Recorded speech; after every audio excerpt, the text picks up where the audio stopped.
2020년부터 천안 계모 사건, 양천구 아동학대 살인 사건 등 많은 아동학대 사건들이 터지자 보건복지부는 2021년 3월 30일부터 즉각분리제도를 시행한다. 이 제도는 응급조치 후 보호공백이 발생하거나 제약될 우려가 강하여 조사가 필요한 경우에 지자체의 보호조치 결정이 있을 때까지 피해 아동을 분리하여 학대 피해 아동 쉼터 등에서 일시 보호하는 제도이다. 아동학대로 처벌법 조치를 받은 퍼센트는 몇 퍼센트 정도일까?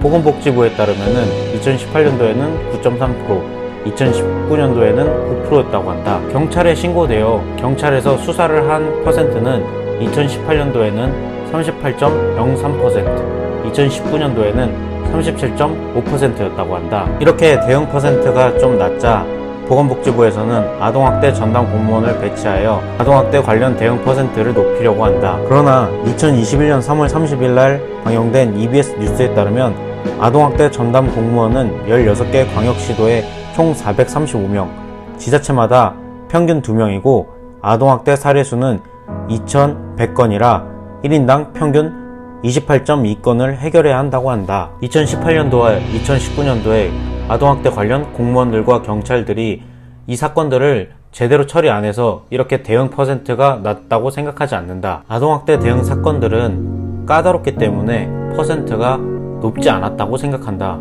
이러한 것들을 고려해보면 과연 1인당 28.2명, 아니 아동학대 전담 공무원들을 더 뽑아서 1인당 20명이라고 하여도 잘 처리할 수 있을지 의문이다. 또한 아동학대 조사 과정 중 가해자한테 무혐의 처분이 난다면 부모와 아이가 공권력에 의하여 강제로 떨어져 있던 시간을 누가 책임져야 할지 한번 생각해볼 문제라고 생각한다. 아이가 아동일시 보호시설에서도 학대를 당한다면 과연 이게 아이를 위하여 맞는 것인가 생각해보아야 할 것이라고 생각한다. 즉시 분리제도는 아동학대에 따라서가 아닌 소득에 따라서 처벌이 달라질 수도 있다고 생각한다.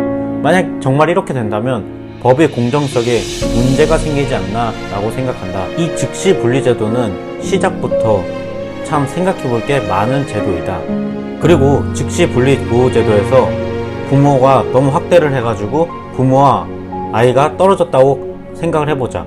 그렇게 된다면 대부분 시설보호나 가정위탁으로 갈 것이다.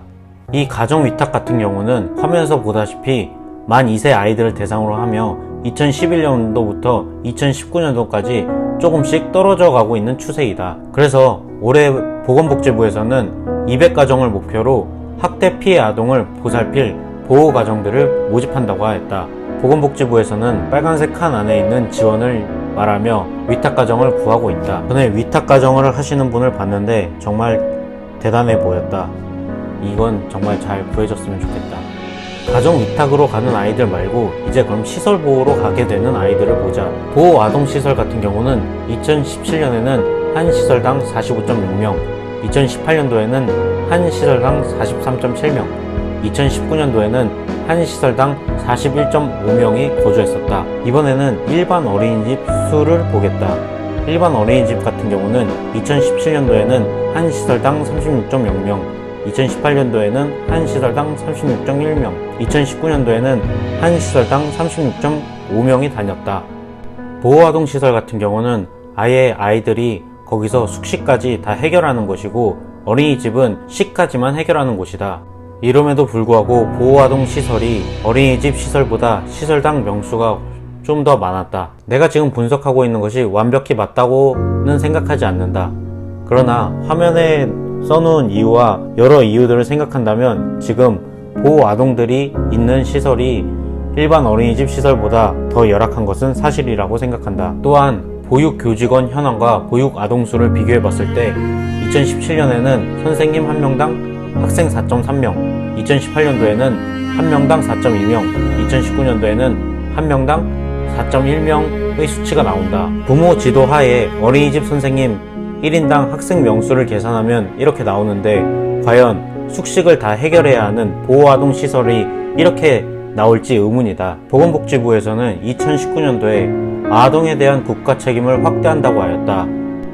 과연 어디까지 책임을 말하는 것일까? 약간 계획표만 거창하게 쓰는 그런 느낌이 들기도 한다. 대한민국 보건복지부는 유튜브에 아동학대하면 즉각 모모될 수 있다고 하는 영상을 올렸었다. 그리고 이 영상에는 몇 개의 댓글들이 달렸다. 거의 대부분이 즉각 분리 제도를 너무 좋은 제도라고 생각한다고 말을 하고 있다. 뭔가 계획표만 거창하게 세운 학생을 칭찬해주는 사람들 같기도 하다.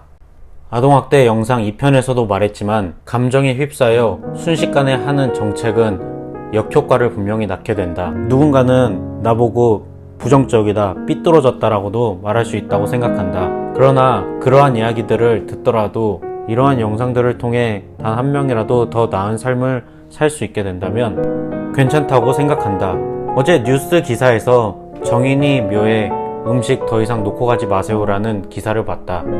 정인이 묘에 음식을 놓고 가신 분들이 악의로 그랬을 거라고 절대 생각하지 않는다. 정인이를 추모하며 정말 마음 아프게 음식을 갖다 놓았다고 생각을 한다. 그러나 세상에는 의도와 달리 좋지 않게 흘러가는 것들도 많이 있다. 현실에서는 정인이를 비롯한 많은 피해 아동들에 대한 안타까운 마음으로 만들어진 법안들이 정인이 묘에서처럼 역효과로 나타나지 않았으면 좋겠다.